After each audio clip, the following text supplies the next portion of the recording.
All right, guys, I'm awake. I'm awake. Let's talk some sports cards and some things going on in the world that could change things. Changes are a-coming.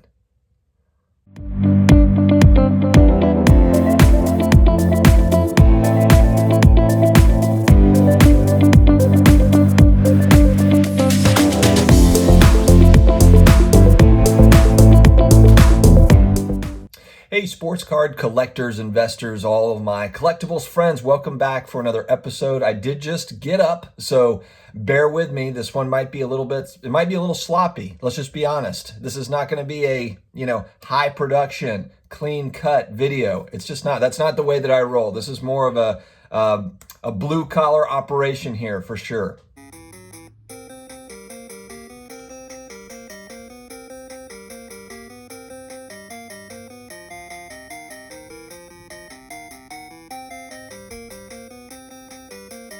Nonetheless, if you are new here, we do put out daily content, typically 6 days a week, 7 days a week sometimes multiple videos a day. And so if you are looking for consistent collectibles, sports cards, graded comic books, graded video games, all of the fun stuff, that's what we're here to talk about. It's a great community that we have here. So hit that subscribe button, karate chop the notification bell, as my son or daughter would say, and let's dig right into it. All right, guys, some big things going on in the world of collectibles. There are changes that are happening. There is new technology, new platforms that have come out recently, and I think will continue to come out. And I was sitting there last night just kind of looking at all this stuff and just thinking about it. And I was just wondering, what is this going to have? What effect are platforms like Dibs, like NBA Top Shot, etc., that are coming into this space with either fractional opportunities or digital opportunities or whatever else type opportunities are going to come for collectibles? What does that mean for physical cards and kind of the way that things had been done previously, or physical comic books, or some of these other things? It's interesting because there has to be an assumption that money that was typically spent on physical sports cards is going to move over into some of those other platforms. There will be crossover, and maybe there is enough demand coming in of new people to kind of meet that, to where you have, kind of enough money to fuel physical sports cards and you've got enough money to fuel the other platforms. Maybe that is the case. But my big question is there going to be a drop in prices, which could constitute a buying opportunity based on some of these factors? So what I'm saying is if people are kind of, selling off physical cards to fuel other investments, or you have talk of upwards of 5 million cards on the PSA backlog, that's a tremendous amount of supply. What is that going to look like in the next 12 to 18 months when that filters down into the population reports? What is it going to mean? Because we talk a lot about on this channel about supply and demand. It's a real thing, and the way that it affects prices is very simple. If you have 100 of a card on eBay and it's selling at a certain price point average, and then all of a sudden you have 1,000 of that same card on eBay, it's going to reduce the prices of that card. We saw it happen. A great example is Project 2020 with the Griffey Shore card.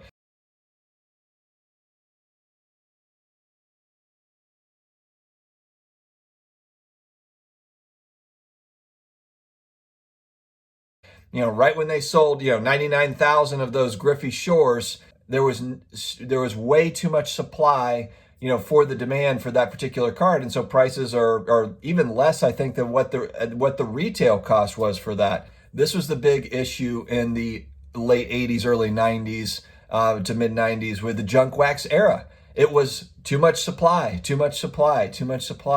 And so that is something that is on my mind. For collectors, this is actually kind of this could actually be good news for collectors, because collectors have been saying like, hey, look, my cottage industry, my hobby has turned into big business, and now I can't get a hold of certain cards, etc. That could be changing. The piece, a big variable that we just don't know is, of the 5 million cards, where are they all segmented it out? Which players? I mean, there is, I think, speculation that a lot of them are on the ultra modern side, a lot of ultra modern basketball, etc., and probably baseball and football as well. But we just don't know how that breaks down, and how does it break down by player, and where are the demand curves for all of these different cards? Because technically they all have their own set of supply demand curves. And so that is going to be the variable that is just incredibly interesting to watch over the next 12 to 18 months. Other factors that can play into this, if we do move into a better place as far as the pandemic is concerned over the next few months, of course, people do speculate, if they're spending more money on travel and entertainment that they haven't been spending for the last 18 months, that could pull money away from collectibles. And that is true, and that could happen. That could happen over the next 3 to 6 months. It might not. It might take longer, but eventually, the assumption is that will happen. That could be another factor as well. The other thing too is the cost of new product has reached a point where people are just. I see more and more people that are just priced out of it and are kind of like, I'm just going to skip this. More and more people now.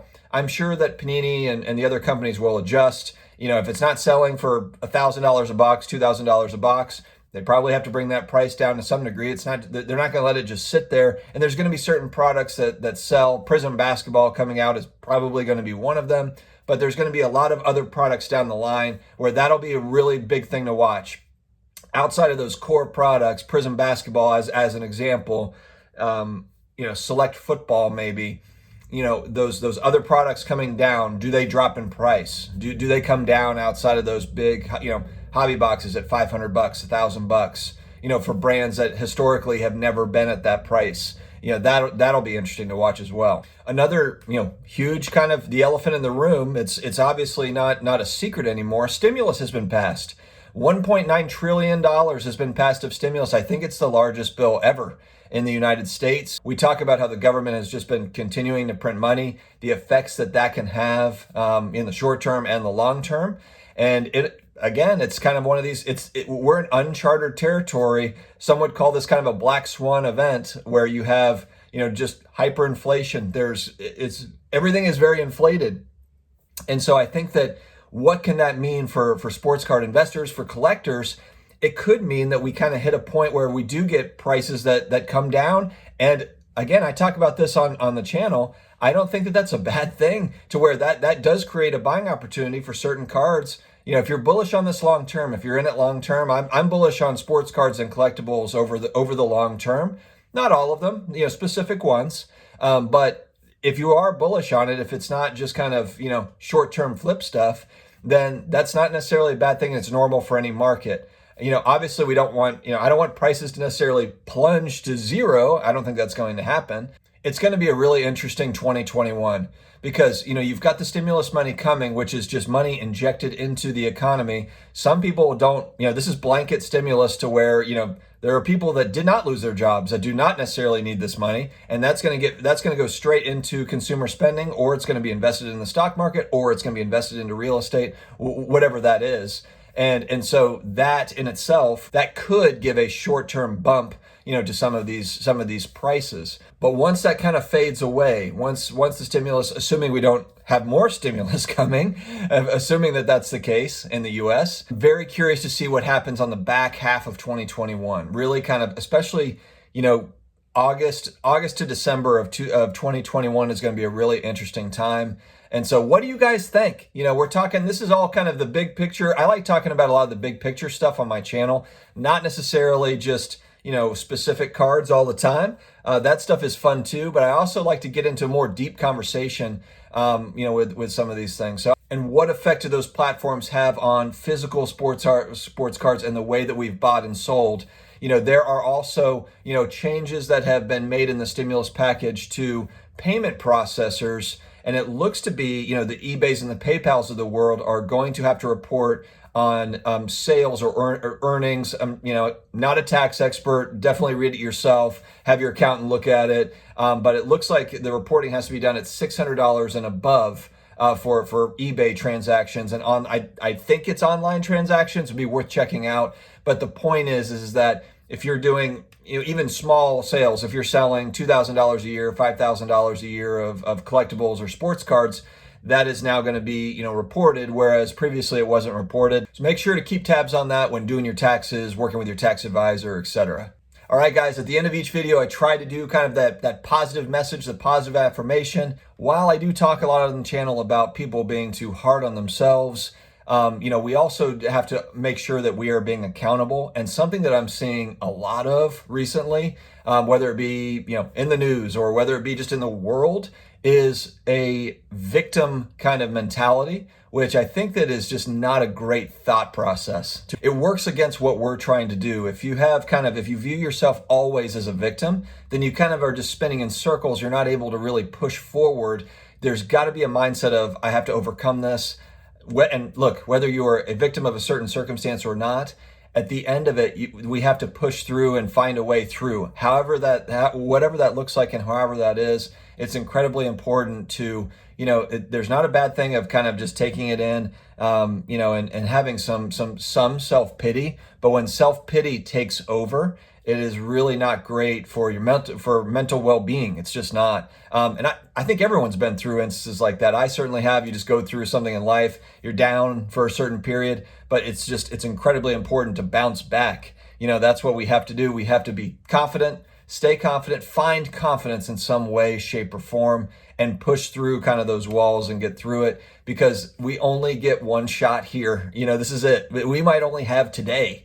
So we can't take for granted any amount of time, any second, hour, minute. I think that's what we get so busy in the hustle and bustle of daily life. We just forget that we have a limited amount of time. It's finite, the amount of time that we have on the planet, and we have got to figure out a way to find happiness. That's where this channel has come from. This, the collectibles community that we've built here. A lot of it has to do with me just finding happiness, finding community outside of my regular family that I love. I've got now my collectibles family, and that's a huge benefit to my life. It's something that has been a really big deal for me, and I hope that it's been helpful for some out there as well. I have heard from people, as I've said, that have been dealing with addiction, been dealing with troubled times over the last 12 months. And I feel for you all, and I hope that things do get better. And please know that, there are people that care. There are people that are thinking about you. Just keep on pushing forward, one brick at a time. That's what we talk about on the channel. Build this thing one brick at a time, whether that be your personal life, whether that be your card collection, whether that be anything. Just keep on trucking, and it'll be all right.